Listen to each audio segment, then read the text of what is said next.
حاجتين وجودهم جوه الملف وهو بيتقدم للسفاره يعني بيشكلوا نسبه عاليه من 70 80 90% من الحاجات اللي الكونسلر بيبص عليها وهيديك عليها ايه الموافقه. ايه الاخبار يا شباب، عاملين ايه؟ اتمنى ان تكونوا كلكم بخير وبصحه وبسعاده. طبعا لو بتسالوا انا فين، فانا في فرانكفورت. عندنا هنا الفيو بتاعنا،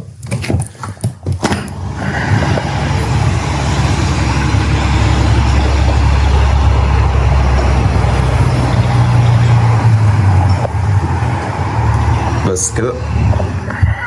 طبعا بصوا ده كده شبر علشان خاطر الفرق ما بين درجة الحرارة بتاعت الأوضة بره وجوه، وهي مش فرق كتير، ممكن تسيبه مفتوح. طبعا أنا لسه واصل فرانكفورت امبارح. دي أوضة الفندق بتاعي لو عايزين تشوفوه. هنا كده المفروض إن إحنا عندنا المدخل بتاعنا، دي طبعا الكارتة بتاعت الكهرباء بتاع الباب يعني عموما. وده هنا أول ما تدخلوا يعني الأوضة بسيطة جدا، مفيش فيها أصلا أي حاجة غير بس السرير الموجود. بس الفيو بتاعنا جميل جدا، ودوت إحنا تمام. السلام عليكم. وبس كده، هي دي حرفيا اوضه الفندق، مفيش فيها اي حاجه اكتر من كده. طبعا بغض النظر في انهي فندق في فرانكفورت عموما، فانت هتلاقي دايما ان اسعار الفنادق تقريبا مشابهه او متقاربه او معظمها واحد. مثلا بتبتدي من اول حوالي 60 يورو لحد مثلا 80 يورو دوت لو انت مش نازل في حاجه عاليه جدا جدا، يعني اللي هو حاجه بسيطه جدا زي هنا موجودة في مكان بعيد شوية على طرف المدينة، أو مش في الطرف أو يعني شبه طرف المدينة بس كده.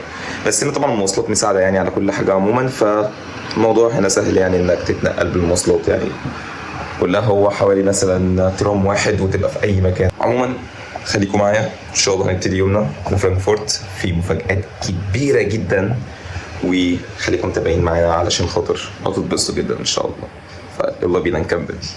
المهم احنا كده في الهول واي بتاع الفندق، فخليني اخدكم معايا في فرانكفورت وخلينا نشوف المدينه عامله ازاي. بس قبل ما اخدكم معايا لازم نروح مكان مهم جدا جدا قبل ما نبتدي ان احنا نعمل اي حاجه عموما.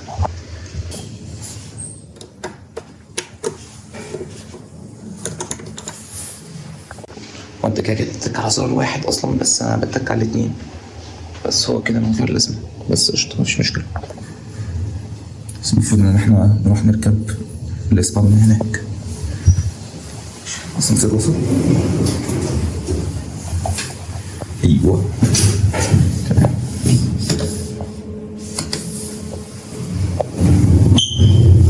السلام عليكم. احنا الساعة بالمناسبة دلوقتي 10:30 يوم 15 يوم الثلاث،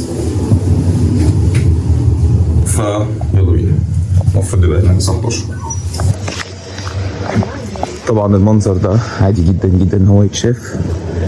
ديت تبقى الحاجه طالعه عشان خاطر المفروض ان هم مش عايزينها تاني، زي كرسي الجيمنج اللي هناك، المراتب.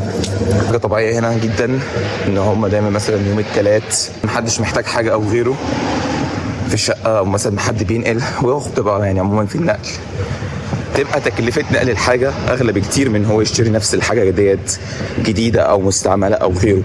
فتلاقي مثلا هو بيستغنى عنها وبيرميها على جنب، واللي عايز ياخدها هو أصلا يتمنى أصلا إن حد ياخدها، لأن دايما لما بتحط الحاجة في الشارع كده المفروض إن أنت بتدفع عليها برضه حتى لو أنت حطها في الشارع. فتلاقي دايما الناس لما بتنقل بتعرض نص حاجاتها ببلاش أو كل حاجاتها ببلاش طبعا على حسب الحاجة، ويقول لك اللي عايزها يجي ياخدها. أصلا انت كده شرفتني واتكرمت يعني.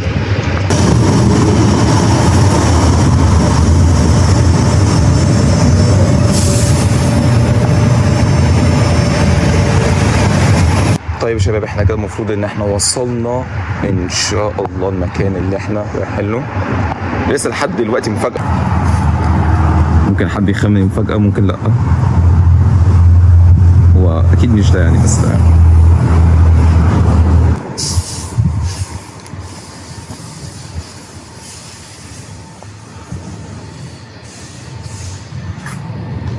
هي عموما يعني 3/4 فرانكفورت تبقى عامله زي كده بالظبط حرفيا، كلها كده نفس المباني ديت وغيره. طبعا اتاخرنا شويه عن ميعادنا بسبب الشيء ده لسه جايبه دلوقتي. المحل اخر شارع يمين. تمام. طيب يا شباب، احنا خلاص كده وصلنا ان شاء الله.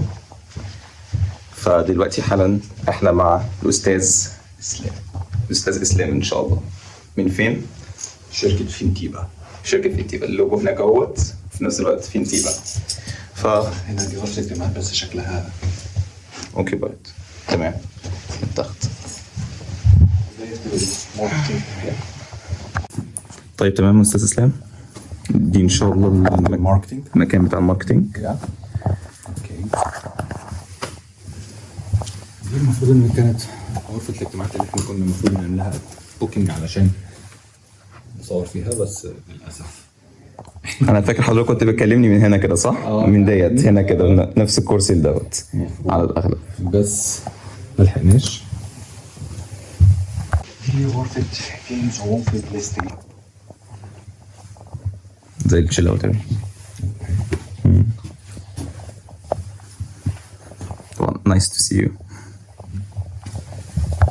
ما تقلقوش يا شباب، مش معنى ان اوضه الاجتماعات متاخده ان احنا مش هنكمل شغلنا، ده ما يهمش وما يفرقش معانا. ريسبشن.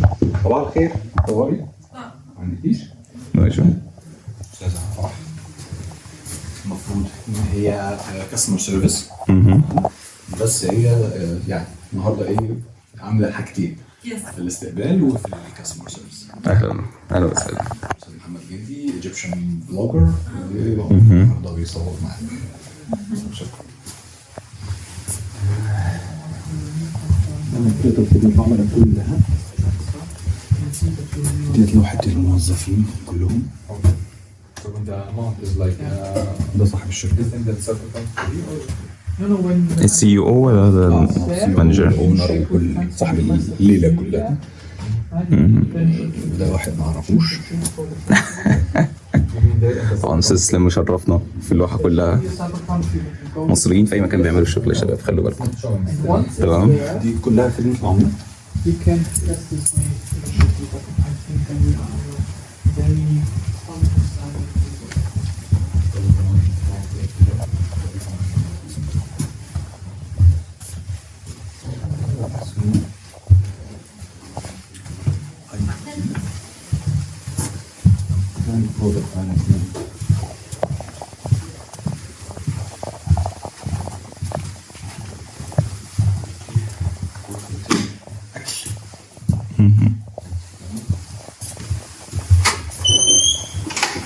وهنا القهوة بتاعتك. طيب تشرب قهوتك ايه؟ طب احنا كده جاهزين بالقهوه بتاعتنا عشان نعمل الشغل جامد جدا. دي كان منطقه الباك يارد. دي الباك يارد هنا بالظبط، والشباب بيجي ساعات في الصيف الجو ده حلو بيشتغلوا من هنا.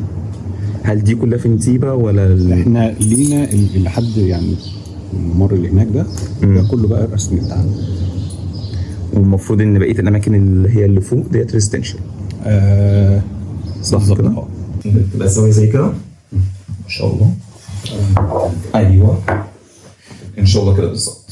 ألمانيا دلوقتي بتعيش العصر الذهبي لأي حد راغب في البحث عن فرصة عمل في سوق دولة متقدمة، اقتصاد قوي، فرص متاحة للجميع. أنا شايف إن ألمانيا دلوقتي بتقدم الباكج ديت لكل الناس اللي عايزين يعملوا دوت في الوقت ده.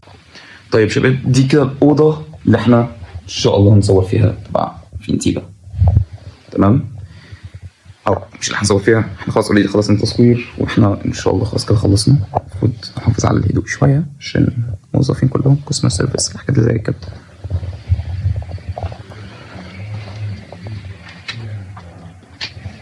نقفل اللي ورانا.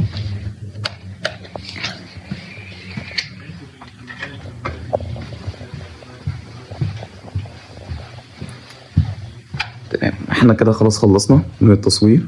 طبعا كان معايا الاستاذ اسلام، شرفت جدا بمعرفته. ان شاء الله تستنونا في البودكاست، هينزل بعد الفيديو دوت باسبوع ان شاء الله. هينزل يوم الجمعه الموافق، هينزل يوم الجمعه الساعه 3 العصر ان شاء الله. فاستنونا، بودكاست خطير جدا جدا جدا. ما شاء الله المقر بتاع فينتيبا كان جميل جدا، ورا كان فيه الكاستمر سبورت. انا شايف ان هم بيتكلموا كل اللغات، انا سامعهم هم بصراحه يعني شغالين، يعني ربنا معانا زياده ان شاء الله. برضو المكان هناك برضو دخلنا شفناه، المكان بصراحه لطيف جدا جدا جدا، اكبر من اللي توقعت بكتير جدا، وان شاء الله خير. لكن في نفس الوقت تابعونا في بقيه الفلوج. المفروض ان احنا نروح دلوقتي حالا ناكل او نفطر ان شاء الله، وبعد كده ان شاء الله هنبتدي ان احنا نتحرك في الطريق للبيت.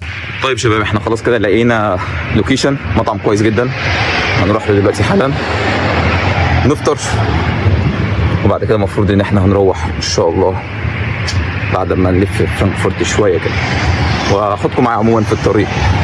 طبعا للاسف امبارح ما عرفتش اصور خالص علشان خاطر كان الطريق بس بالليل وكان متعب، كله كان بعد شغل، فالواحد بس يعني هو روح حرفيا على النيام على طول، صحي ابتدى اليوم بتاعه. بس طبعا في اي مدينه في المانيا مش هتلاقي حاجه زي كده غير في فرانكفورت هنا. هي عموما فرانكفورت جميله جدا جدا جدا في الشغل وفي البيزنس، شبه دوسلدورف كده شويه بالظبط من ناحيه البيزنس، اللي هو اي حد عايز يفتح اي محل بيبقى عنده احتماليه اكبر بكتير جدا ان هو يشتغل في فرانكفورت عن اي مدينه تانية يعني عموما. ده كده الفطار بتاعنا، المفروض قهوه ابتدى مش عارف ايه دوت، ده شكل الفطار. بس خلونا نفطر وبعد كده نبقى نشوف نعمل ايه بعد ما نخلص الفطار. طيب يا شباب، انا للاسف ما عرفتش اصور حاجه، طلعت اجري عشان الحق القطر اللي انا اروح بيه. للاسف ما لحقناش حاجه وفات، فاحنا هنضطر ان احنا نستني القطر اللي بعديه اللي هو المفروض يجي كمان نص ساعه او حاجه في الحدود ديت. فخلينا نشوف نروح نجيب حاجه او نعمل حاجه لحد ما القطر يجي. طيب انا دلوقتي قاعد مستني الاوردر بتاعي. انا طبعا بجيب حاجه فيجيتيريان، هي بتبقى نفس الحاجه بتاعت الخضار، اللي هو اي حاجه فيجيتيريان بتبقى حلال، او اي حاجه برضو فيجن برضو بتبقى حلال. شفتهم هم يستخدموا الزيت بتاع اللحوم العاديه او الزيت بتاع الحاجات الفيجن، ده بيبقى مفصول عن دوت ومش بيختلط بدوت، فده فعلا لما بيبقى فيجن ملوش علاقه بالزيت بتاع اي حاجه تانية، ملوش علاقه حتى بالجريل بتاع اي حاجه تانية، بيبقى هو يعني ليه جريل لوحده مخصص او كل الكلام دوت. بتاخدوا بالهم من الكلام ده هنا علشان القوانين او غيره بتاعت الناس الفيجيتيريان او الفيجيتاريش او الحاجات اللي زي كده يعني.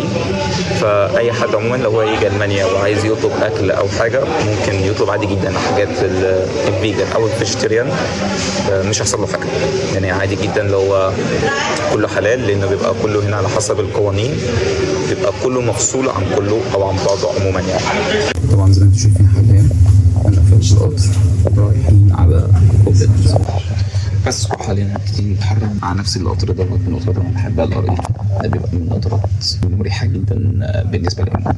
هيبقى عندي القطر بتاع كوبلنز ساعه ونص، وبعد قطر كوبلنز هيبقى عندي قطر تاني بتاع ديسبرج برضو حوالي ساعه، او يبقى في قطر في النص بتاع كولن، والقطر بتاع كولن يبقى من كولن لديسبرج برضو كمان ساعه. حاولي الرحله كلها على بعض 5 ساعات، فخليكم معايا بقى. طيب يا شباب، زي ما انتم شفتوا احنا خلاص رجعنا من فرانكفورت، وكانت الرحله لذيذه، كانت سريعه جدا لان طبعا وسط الدراسه وسط المشاغل وسط الشغل برضو، فمكنتش واخد اجازه ولا حاجه، اللي هو يعني خلص شغل رحت على هناك، رجعت تاني على محاضرات، بعد كده شغل تاني، فكان الموضوع جدول مليء مزدحم.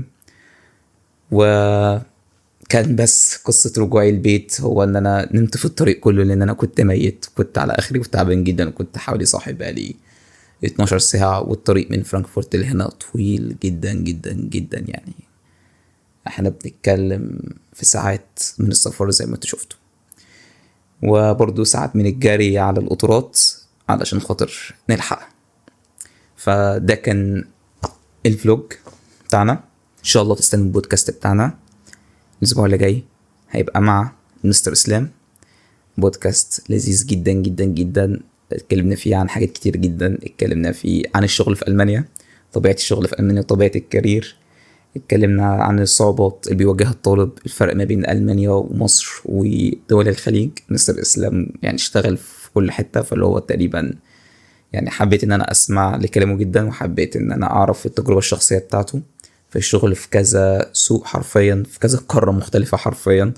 فكان بودكاست لذيذ وفي تجارب كتير جدا ونصايح كتير جدا، نصحكم ان انتوا تستنوه فارغ الصبر. فلو انت مش متابعني لازم تنزل تابعني دلوقتي حالا، علشان خاطر الكلام جاي كبير جدا.